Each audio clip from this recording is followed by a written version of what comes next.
Hello, everybody. Welcome to the United Hotspot. My name is Webb. A very good evening, good afternoon, good morning. Where are you who are watching Manchester City taking on Chelsea from? Well, in case you're not following that game, I'll keep giving you updates as we approach the final whistle. As it is now, Manchester City is asking for water. Yes, they are at the Etihad. Chelsea leading by a goal to nil. A goal coming from their former man, Raheem Sterling there. Beautiful football from Sterling as he cut in to just send Cole Walker off and offside, well, only to bang it in the net. But City are pushing about 29 goal attempts, no goal scored. Chelsea has 8, but they have got the most important stat, the 1 goal. Not that it means anything because Man City will still stay so far even if it ends like this ahead of them. Oh, okay, an attempt there for Man City, but they're still looking good there. Chelsea should win this one. I think it should be a happy day for Man United supporters today because most of the teams we wanted to drop points have, with the exception of Liverpool, who obliterated Burnley, who Brentford is it? It was an obliteration, really, not a beating. They just obliterated Brentford 4-1. It was Arsenal whitewashed, brushed aside full Burnley in a 5-0 mauling. Bukayo Saka and their captain Odegaard, then Kai Havertz looking impressive in that. Arsenal are winning games confidently. I saw their game against West Ham, and honestly, Arsenal are doing their work quite good. They are winning games comfortably. The one thing that has denied us, has eluded us, is what they are doing. They are winning games comfortably. How on earth will United be able to do that? The other games today, Aston Villa beats Fulham by 2-1. It was away in London. Well, not the result we would have wished for. Newcastle United and Bournemouth, a 2-2 draw. West Ham United and loses 2-0 to Nottingham Forest with a red card. You wonder what is going to be left of David Moyes. Perhaps he's in his last days at West Ham. Never mind him being their most successful manager in history. Things are not looking good for him. So is Ange Postecoglou, whose Tottenham Hotspur was beaten at home by Wolves by 2-1. But as it is now, Man City, for us, I mean, if the blue half is not happy, we are happy. Well, they are trailing to Chelsea at home. They haven't lost a home game in ages. It's been a long time since they lost at home. But I'm seeing can clubs here. I hope they haven't. No, it's a substitution here. Palmer coming off there and is getting a round of applause from Chelsea and Man City supporters alike. He's there for my boy, really. So they love him. Such a baller. People have been comparing him to Phil Foden, and I honestly think Palmer is a better player. But I don't care about Man City players. Let's get back into our Man United talk and our own and how good we look as we do head to Kenilworth Road to take on Luton Town. I'm going to be showing you the table, of course, but when the game ends, I'll be showing you the log, the updated standing, because that's as we go into tomorrow's game. But there is news for you. Erik Ten Hag gave an update today about the team, and guess what? Luke Shaw could be in the team. It could be. There is still a small window, at least if Erik Ten Hag's words are anything to go by. I'll give you that update in just a bit. Badmas Basit, good evening, my brother. How are you doing? Welcome to the United Hotspot. Good to have you again. And it's a very, very beautiful time and beautiful day for us to be United. So let's get proper into the news, where I'll start it off with Erik Ten Hag's update on our players, starting off with Scott McTominay. Ten Hag has made it clear that Scott McTominay is always in contention. He is always in contention. Kenny Katuramu, how are you, my brother? It's been a while. Greetings and blessings upon yourself. Welcome aboard, Kenny. Are you feeling good? I'm sure. I know if there's one person I'm certain you is watching the Chelsea Man City game, it is you. I hope you must be watching this attack there for Chelsea, trying to go for it. Well, let them go on as we wait. I hope they just bury them and obliterate them. I hope they add them two more. Beat City.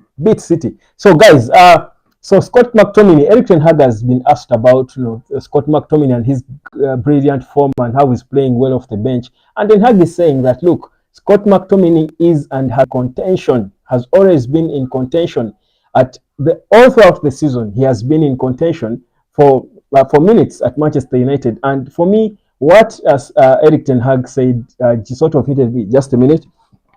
Let me just sort something here.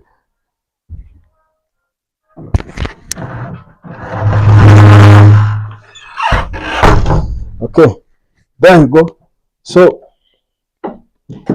Ah, so what Erik Ten Hag was saying is that Scott McTominay has always been in contention for a start all season, and he says even tomorrow against Luton he will be. Honestly, for me, if there is one game where I think Scott McTominay is definitely has got every right to throw in the ring for a start, it is this Luton game. I think for me, I wouldn't be sad if Erik Ten Hag rested Kobe Maino as we do play Luton. I think Luton is a team we can beat without Kobe. I think if at least in the first half, unless he starts without him and things go south, then he can bring him on immediately. First, start him on the bench, let him rest a bit. Whereas I love to watch Kobe, and guys, I love Kobe. I love to watch every second of him. I think it's okay for us to rest this 18-year-old boy because he has been running so much in that midfield. He has been doing a lot of work. So Erik Ten Hag seems to be having ideas of whether to start him or not. But I think one of the changes I could predict in that game would be logical. One out back is Scott McTominay starting ahead of Kobe Maino and partnering with Casemiro. For Casemiro, he can't be rested. I think he needs every minute he can get because he's still trying to get back to full fitness, match fitness. So I think it's okay for Erik Ten Hag to partner Scott and Kobe, play both of them. And the thing about Scott is a bit physical. And honestly, I think even if for the most part of the season when Scott McTominay was starting games for us, he didn't look good and convincing playing in the middle as a holding midfielder. I thought against Tottenham when he came on as a substitute, he looked better defensively. I think that's the last game where we saw him play as a holding midfielder when he came on as a substitute. For me, I think Scott has improved in everything, not just in scoring goals, because the goals have always been in him. Goals are more of an instinct. But I think Scott defensively also supporting the defense, he improved, at least if we go by the Spurs game where he came on as a substitute. Because if he hadn't, I think we could have leaked goals. But remember how Erik Ten Hag in the second half brought him on and played a double pivot, and Scott was balanced, was covering more ground, was supporting Kobe even on his side. I think for me, he can come in here and be a disciplined holding midfielder there. Then him and Casemiro should be able to tame Luton if Erik Ten Hag adjusts and plays that way. So for me, that will be an important change I'm expecting to see. The other change we could see, of course, could be Sofian Amrabat.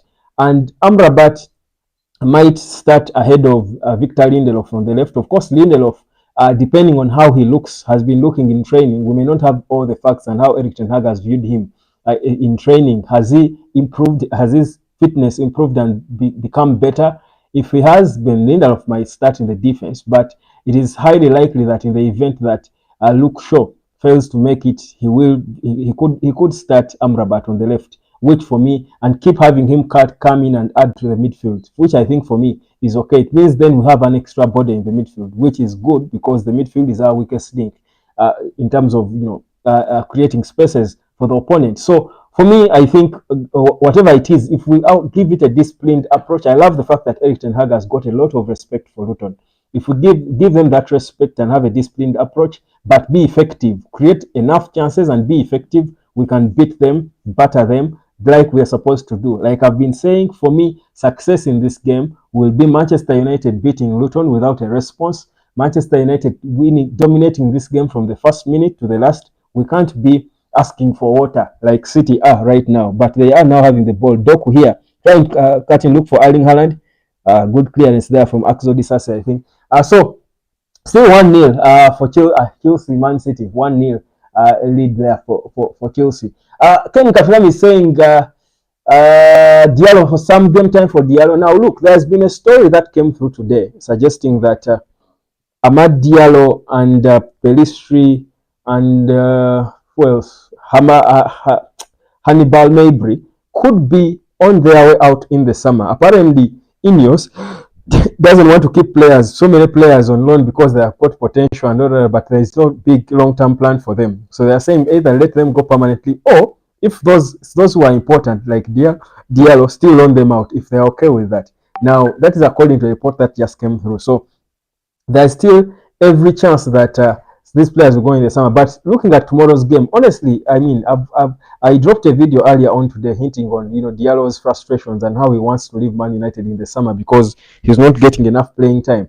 And honestly, would you blame him considering how he has proved even in training. If you follow Man United trainings at Carrington, he's trained so well, but he's never given a chance, even 5 minutes. So the thing for me, and I expect it to happen because I think this pressure certainly gets to Erik Ten Hag. I think he feels the pressure, and these players as well as their agents are adding on the pressure. I saw Pelistri's agent also calling out Erik Ten Hag. So I want to hope that Diallo will get some game time, depending on how the game goes. If it's a comfortable victory for Man United, he should be getting game time. Why not? Even if it's not, honestly, Diallo is the one player who can come off the bench and impact the game. I've never felt for 1 second that Anthony can come off the bench and cause impact in a game and change a game when we are looking for goals. Anthony is a proper pretender. He comes on and he's all over the place, makes himself busy. His own contribution is only defensive. But for going forward, if you want goals, you don't need Anthony. So Diallo can come and force a penalty, force a free kick near the edge of the box, can even assist, can even score. He can just put defenses under pressure and keep them there. For me, I think I agree extremely with Kenny. I think there should be game time for Diallo. Otherwise, the more this goes on, chances are high that Amad Diallo might want to opt out. And would you blame him, guys? I'll keep asking you that. Would you blame him? Not for me. Not for me, because the good season he had at Sunderland, and we know how tight the championship, how tight and competitive the championship is. Imagine if he had come back and he capitalized on that and getting enough more playing time. Of course, we know that he was injured for some time and he couldn't play with his injury, but he came back from injury and he proved when he got a few minutes against Nottingham, he did not show any signs of being rusty. Why isn't he playing? So he has got to get playing time. Now, Erik Ten Hag also spoke about Luke Shaw and suggested that there is still a slim chance that Luke Shaw could return and be available, maybe not to start. So he could be in the squad, but what he confirmed is that Luke Shaw's injury is not as serious. It's not going to keep him out for a long time. The issue he has is not going to keep him out for a long time. So there is a realistic chance that he could start. Maybe Ten Hag is trying to play mind games and is keeping his cards close to his chest. He doesn't want to reveal a lot about his team, and Luke Shaw comes as a surprise for all of us in the squad. That's an hour, 1.5 hours before the game kicks off. So we still have that chance. That it's possible that Luke Shaw could play a role in the game tomorrow. Whether he does or not, though, I think United has got the enough weapons in our armory to be able to deal with them. So my probable 11, maybe just for now,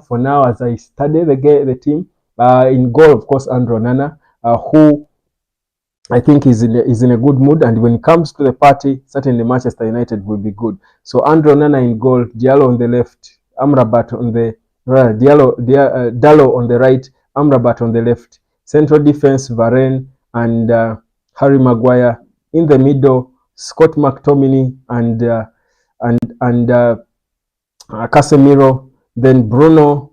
Then have of course Marcus Rashford, Garnacho, and Højlund up top. For me, that's my probable 11 for now. It might change tomorrow during the morning show. When I come here for the morning show tomorrow, it's possible that it could change. But that's, for me, is my probable lineup. I hope Man City is pushing and pressing. Chelsea, will they survive this one? 8 minutes to go and goal in. Man City is such a difficult team to beat. Equalizer. You saw it coming. Rodri. Same manner he scored that Champions League winning goal. Similar manner. Manchester City will always make it so difficult to beat them at home. Rodrigo! Let me see. So many bodies in blue, but you wonder. It's Gallagher, I think, who... Oh, poor play here from the Chelsea midfielders. Failed to close in. He will always be there to pick up such rebounds. Rodri. Always be there. Did he take a deflection? Well, it's 1-1, and trust me, with 8 minutes to go, including some added on, trust you me, that is a holiday for Man City. It could end 3-1 to City. Anyway, relief for Pep Guardiola. But third match is the date when they will understand what being beaten is. So, yeah. Going back to our game proper, there's a lot of respect that Erik Ten Hag has got for Luton. Yes, he's saying here it has improved. But let's look at the log as it is now. If it ends like this, how will the log be? Let me just give you this log, this table standing. So Liverpool are topping. Let me just get this for you. You need to see this table, because right now, and like Erik Ten Hag said, every game for us is a final. We need to win all our games, and we hope that our opponents don't lose some games. Very important. But let's look at these table standings. So Liverpool are topping. Is it there? Okay. So Liverpool are topping.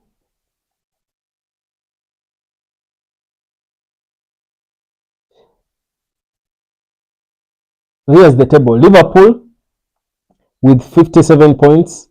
Arsenal with 55. Man City with 53. As it is now, they are third. If it ends like that. Aston Villa won. It's 49. They are fourth. So let's leave Man City, Arsenal, and Liverpool in their own conversation. For now, let's just be humble. Let's focus on Aston Villa and Tottenham. Those are the two teams. They are 2 points apart. Aston Villa is 49, Tottenham is 47. Now Manchester United with 41. If we win against Luton, that will be 44. So that will be 3 points shy of Tottenham. And 5 points shy of Aston Villa. So we'll be closing the gap. But you see, in this phase of the season, as we edge closer to the final end, the final bend, the home stretch, goal difference matters. But you see, these teams have 19 goals, we have 0. 52-33 for Aston Villa, 52-28, that's 14. For goal difference of 14, that's for Tottenham. So we have to score goals, guys. We now knowing Erik Ten Hag and his fascination with attacking. My worry now is that the fact that we have to score goals, he might keep playing his single pivot and expose us the more. He's saying Ineos could do away with the semi-fit guys, Luke Shaw, Diallo, etc. Yeah, I think this should be the cleanup we need to do. I think Ineos should do what Jose Mourinho in his interview said he wanted to do. Mourinho said that he wanted to, you don't, before you bring new furniture, you have to clear the old furniture, and he didn't do that in his second season. That's when he wanted to do it. Now I think United has been perhaps doing that for so long. So in what Kenny I think is saying is that semi-fit guys like Luke Shaw, Diallo, I don't know whether it's fitness, but if Diallo was not fit, he wouldn't be seated on the bench. I don't know, for me, whereas yes, I want to move on from players who are not giving us value. I'm not yet convinced that Diallo has failed to give us value. Because again, we're not going to let go of everyone at once. If it's an overhaul, it's got to be subtle. Diallo's contract runs out at the end of 2025. He's earning 1.5 million a year. That's about £28,000 per week. Not a lot of money, really. He's only 20. What is it? 21. He's a young boy. I don't think he is the player. And the last minutes he got against Nottingham Forest were a very good 20 or there about 25 minutes. I don't think he's the player we should be worried about and think about now. But I completely agree with Kenny that Luke Shaw should leave. We've hung on. We've been too patient with Luke Shaw. As if, I don't know. He's not even an academy West. Whereas he came in 2014 from Southampton. He has been around for a long time. He's not an academic boy, but there is a way, and don't get it twisted. You want to understand a bit why we've been patient with him, because when he's fit, Luke Shaw is probably the best left back in the world when he's fully fit. But you see, after 10 years, what more can he give us? Never mind him being 28. What more can he give us? There are better left backs we can go for who are fit and they can give us value. So for me, yes, I agree. Luke Shaw can go. The semi-fit guys, yes, Luke Shaw. Anthony is semi-fit, not in terms of his getting injured. He never gets injuries that require him to go to the medic. but he's not fit as to fit enough to be a Man United player. So that's a semi-fitness. So Anthony should go. You look at players like Varane, he should go. You look at players like Casemiro, he should go. You talk about players like Marcus Rashford, that one should go. He's not bright enough to be one of our big players. Marcus Rashford should go. Those are 5. Christian Eriksen, there is no doubt about it. That one is going. It's done. Anthony Martial, same thing as Eriksen. It's done. By the way, if you think about it, we could let go of about 7 players in the summer at 08. Whereas, yes, it's not good to lose so many players at once. I think it's okay now in our state because everyone knows we are restarting. I mean, if Chelsea did it and they're giving Man City a run for their money now, it's okay. What's the worst that can happen anyway? We have to do it eventually. So we can take our time or do it at once and put things right at a go. So yeah, I agree with you. Semi-fit guys need to leave. I'm not sure Diallo is among those. There is a certain, hope I have and faith I have in Diallo that perhaps, I don't know, I think he has not been given enough opportunities for him to fail. The few minutes he has been given, he scored a goal. I think in the Europa, I remember he scored a goal, but he played so well at Sunderland. And he played so well in the few minutes against Nottingham Forest. He looks so good in training. Before we think about letting him go, if Anthony goes and he gets his minutes and he fails, then it's okay. He can go. But he's also a young player. He can be loaned. You never write off a young player, very young like that.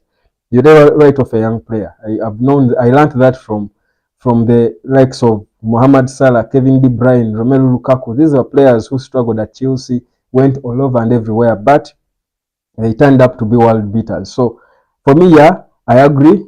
Semi-fit players should go, but not maybe the very young ones, maybe like Amad Diallo. But yeah, Luke Shaw should go. And I've been saying it, guys, that for the longest time I've been saying that I think before we think about fixing the central defense, our biggest problems are on the right backs, the full backs, and the central midfield. If we put those right, we can be patient. We can take our time with the central defense. We can be okay. Whoever, Johnny Evans can give us another one good year. Harry Maguire is getting better. We have Lisandro Martinez there. The central defense is not our biggest problem. Our biggest problem now is the midfield and the fullbacks. The left, which we are struggling with now, because the fullback position is one injury away from being a disaster. The left back especially. We are one injury away from being a disaster. Same thing with Diogo Dalot. In the event that, God forbid, Diogo Dalot gets injured against Luton, what happens? Wan-Bissaka is not there as well. Again, what happens? We'll go back to square one. So we have bigger issues than the central defense. The central defense, we've got Lindelof, we've got Maguire, we've got Varane, we've got what? I think even Kobe can play central defense if he's called upon. So it's not our biggest problems, but people are still fascinated with Todibo, with Jean-Claude Todibo. I don't think so. I think that would be us not setting our priorities right. But that said, Man City going for goal. That should have been Walker, the captain. Yeah. But yeah, now my prediction for tomorrow's game. I think Man United will win this game with a brace at least from Højlund up top. Højlund has improved a lot. He has grown in confidence. He's now even being linked to Real Madrid. I think that alone even boosts his confidence again more. Not that it is true. I don't think United in their maddest formats would think about selling him unless he got injured. But yeah, I think he will score at least 2 goals in that game. Garnacho needs to score. I think it's been a while since we enjoyed a Garnacho goal, haven't we? We need to see him scoring. Bruno as well. Bruno's goals will come if he's kept as a number 10 and Erik Ten Hag deploys him in a more disciplined manner to keep there as a number 10 other than having him run all over the place and playing as if a free role. If he doesn't do that, he will still struggle and mourn and look frustrated and all. So 4 minutes of added time and we are going into the last minute. So Man City look like they are comfortable with the goal. Yeah, De Bruyne are going to take the corner. This could be the last kick of the game as we count down the final seconds. But with Man City, not before you clear that ball. This Man City can be a problem, can be a menace to you. Okay. There you go. Who will have the last kick? So 10, 9, 8, 7, 6, 5, 4, 3, 2, 1. Time up. Doku trying to clearance. Full time. Should be done. Game down. It should be done. It should be done. City still looking for it. Eh?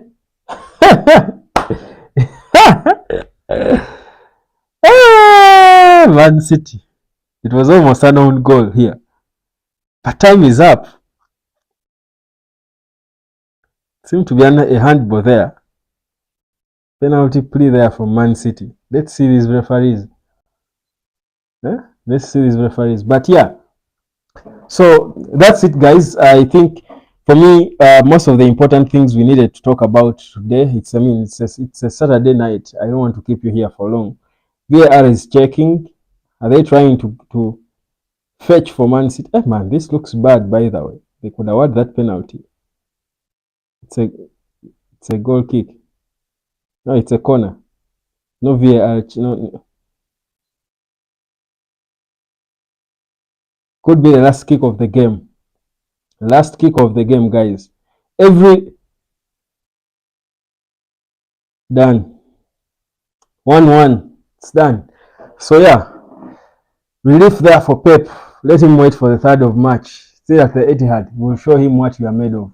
So first we need to show Luton. So guys, that's it from me. Thank you so much. Thank you, Kenny. Thank you, Badmas. Thank you, everyone. I think I will leave it at that. Today's live has been short because it's a Saturday, guys. You need to go out. You need to go out, guys. Enjoy. Let's relax and be ready for tomorrow's game. But I agree with most of the prediction. Yesterday we got so many predictions and people are saying Man United should win. Guys, there is talk of Ten Hag and being sacked, but I think let's pause it. We spoke about it earlier on today at length. I won't go into it again. Let's focus on the game that's coming and our squad. I'll be back here tomorrow morning, and of course tomorrow we shall have our usual watch along before the game. So subscribe if you haven't, and let us enjoy Manchester United. Good night.